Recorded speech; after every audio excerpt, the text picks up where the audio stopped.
With offices in Preston and Logan, we have 3 full-time optometrists and a fun and friendly staff.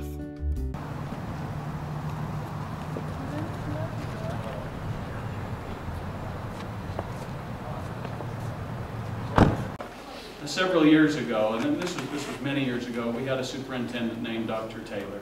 And Ted Taylor had a bit of a vision that we had some students that were being overlooked in our traditional high school system. One of the critical things they did when they first started this was to find the right teaching staff. And you know, we're going to walk around a building here tonight, and we've been in other buildings, and you could go and tour other buildings, and at the end of the day, it really isn't the brick and mortar here, it's the people that we work with. And we have watched these teachers that have worked and our administrators have a powerful impact on each one of these students. Because I think sometimes there is a little bit of a perception that we have some students here that are troubled kids and we've housed them all in one collective place next to the courthouse. That is not what we are doing here. What we are doing are working with kids that have some special circumstances, and we watch in this building and in the other buildings we've been in when they rise to the occasion and they really step up. A brief story about one young man, and when he came and spoke at his graduation, I will tell you there was absolute silence.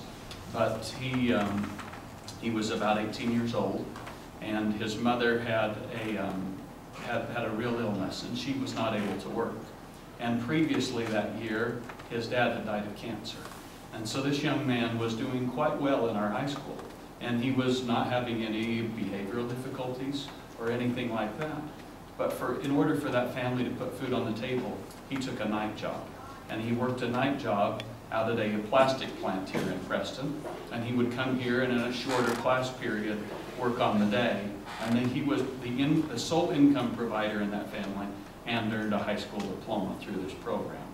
This is indicative of a number of students that have gone through similar circumstances. So my hat goes off to our teaching staff, and my hat goes off to our students that have taken this challenge and really produced a lot with it.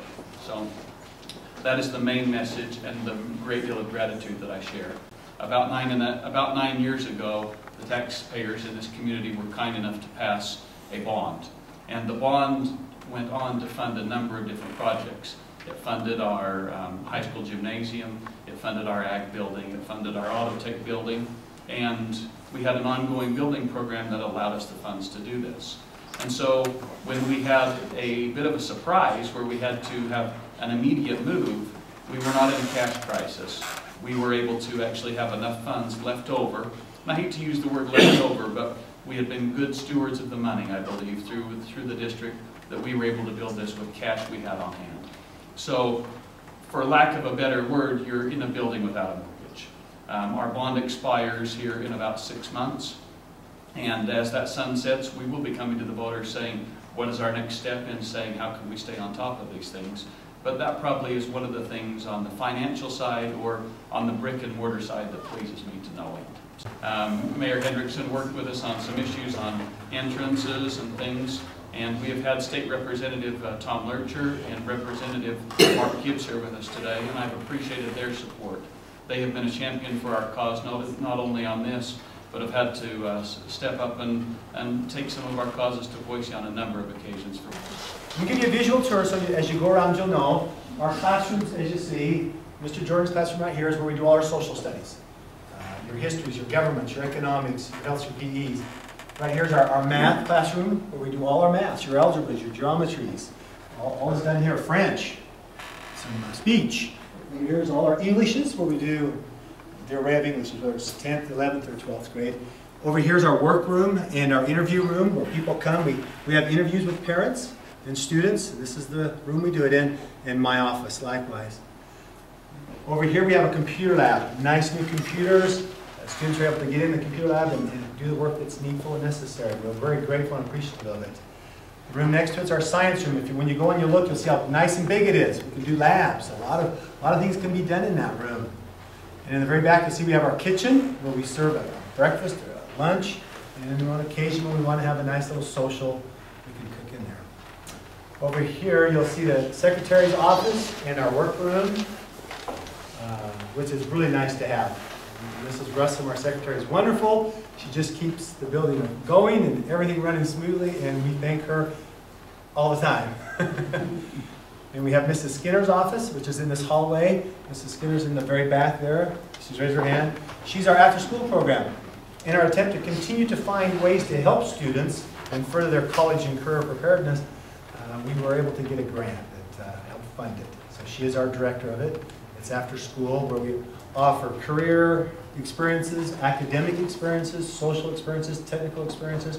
Right now we're doing a web design class, so we're expanding and helping with the curriculum that we have here at the school. If you look on that wall, you're going to see a list of hundreds of names. Those names are choice names. Those are names that probably would have graduated from high school if it weren't for a program such as this. We've enjoyed those students. As they walk in, we can remember them well. It's good to have them here. There are 458. We opened up at 99, so we're averaging at least 30 a year. It's been a very successful program. If you're alumni here, and I'm seeing them starting to come in, that notebook, we assign it, tell us where you're at. We want to do a where you're at board over here that shows where our alumni's at. And then when I get done and we cut the ribbon, we'll have a little video showing our after-school program. So, cut the ribbon? Cut the ribbon. Let's do it. Let's go cut the ribbon. There we go! Start a wonderful another 15, 20 plus years. Thank you very much. We want to make you see good and look good with your new glasses. I Care for You is our name and our commitment.